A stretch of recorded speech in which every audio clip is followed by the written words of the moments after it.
Okay, so we got to get into this whole podcast drama between Rory and Julian, who was a member of the Rory and Maul podcast. You sat next to him for years, him meeting Joe. And back then, we knew all that we know now. And I'm alluding to the DV and all the stuff that you have also said you believe is true.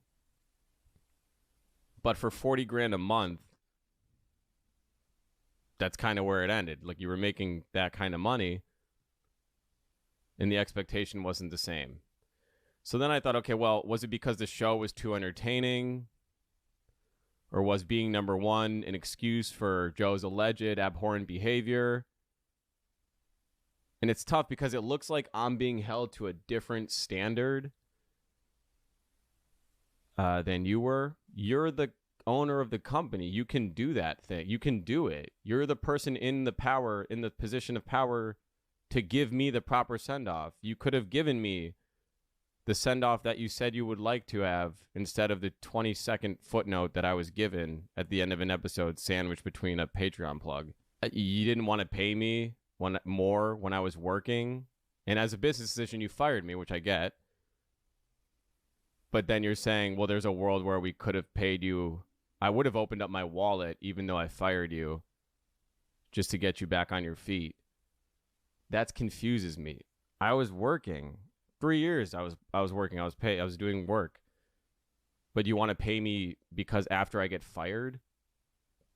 I got fired. I don't expect any financial gain from you guys. Okay, so there's a lot to unpack here with what Julian had to say.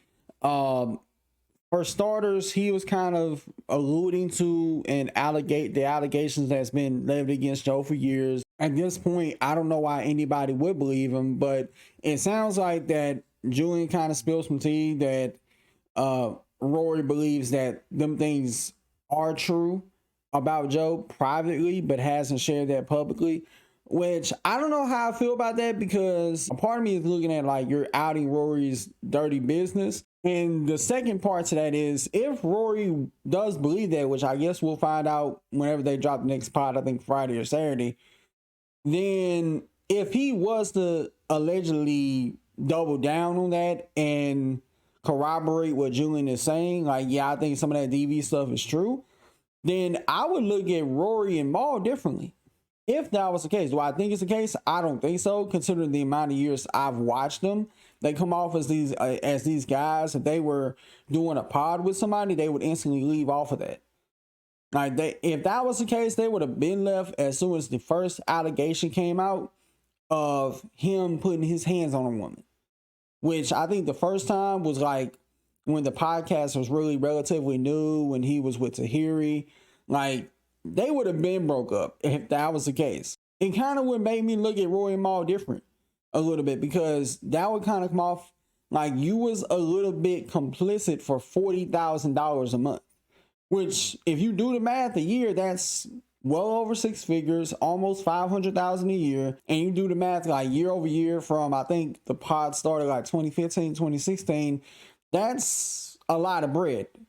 Like, that's anywhere between 2 million and like almost 4 million, or a little bit over 4 million in like a 5-6 year window we're talking about here. And we know why they left has something to do with a money dispute, which I'm sorry. Like, if I'm making $40,000 a month, how much of that $40,000 was I missing? If I would understand if they was missing a good like 20. But if you was missing $1, or if Joe took out like a little bit more taxes that month or a couple months than usual, and you still bring home what, 35,000? Bro, y'all both know that there's so many people in America that would love to get paid $35,000 to sit at home or go do a podcast. And the flip side of it is, Rory could instantly say, you're wrong, like I never said that.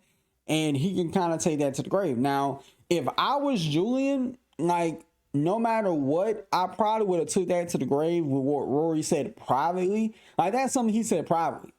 Like, and I don't think Rory deserves to be outed like that. I mean, granted, I don't know what the real beef of the whole situation is, why he got fired. He said it had something to do with, you know, a raise issue, which, hey, like, shit, pay the man his money. Like, that's the only thing I'd say.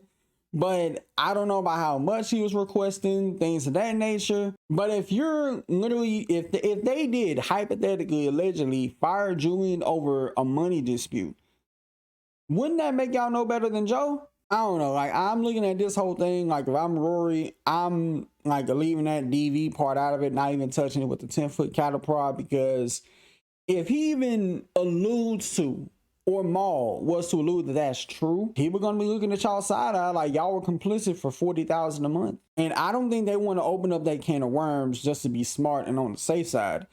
As for Julian, I mean, for a guy that just started the podcast, this man already got his own sponsors, his own voicemail notes. Like, he had some pull coming out of that pod, and he almost got 10K off of that. I got to give a salute to him. But the fact that Julian just got left as nothing more than a footnote between a Patreon slide in is crazy. So I guess the world may never know what truly happened, or if it's that bad. Like, on a scale of 1 to 10, like 10 being it's damning and 1 being not as bad and not something you can hide. It's going to be an interesting day on Twitter if the truth was to ever be revealed. But with that being said, y'all let me know what you think about this mess in the comments below. Till next time, I'll see y'all in the next video. Peace.